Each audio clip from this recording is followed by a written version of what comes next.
73-year-old David Kerr has always loved horses and the outdoors. For most of his adult life, in fact, it's been his passion, riding and training cutting horses.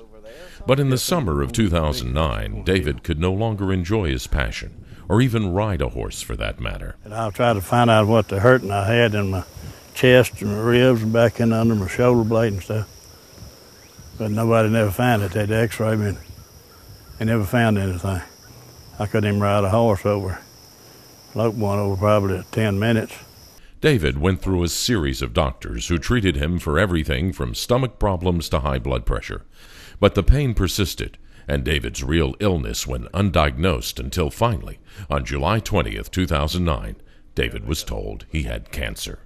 More specifically, mesothelioma.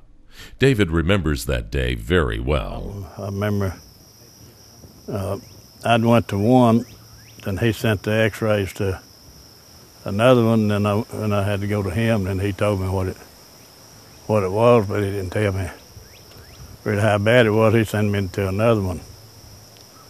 And so he's going to do a biopsy. And I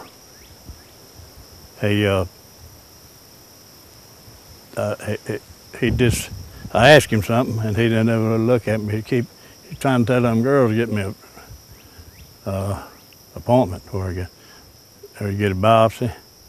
I asked him, I said, do you have to cut in there, and does it stir up any of those insulations, that stuff in there? He said, well, cancer is cancer. He never looked at me. While David's passion has always been horses, he spent his early years working as an insulator in the oil and chemical refineries in Louisiana and Texas. And David's cancer was caused by years of on-the-job exposure to asbestos. About a month after his diagnosis, David and his family turned to Cameron Waddell and his partner Jody Anderman. David admits he didn't have high hopes for a lawsuit against the people who caused his cancer. Furthermore, he expected it would take years to get anything. Depositions were completed within 2 months, and a trial date was set just months later. Prior to trial, the case settled for $3.2 million, and less than a year after his diagnosis, David received his money. What took doctors years to discover took only 11 months for Cameron and Jody to put right. Tell me about Cameron. What do you think of him? I don't know. I think a lot of it. How come? Well, he didn't put nothing off. You know, he was jumped right on it and got right through with it too. I've been some little bitty things took 2 or 3 years sometimes. It amounted to nothing, you know. But yeah, you always know what's going on. He informs you about everything like it is. And I don't think it'd go nowhere else to find nobody like that.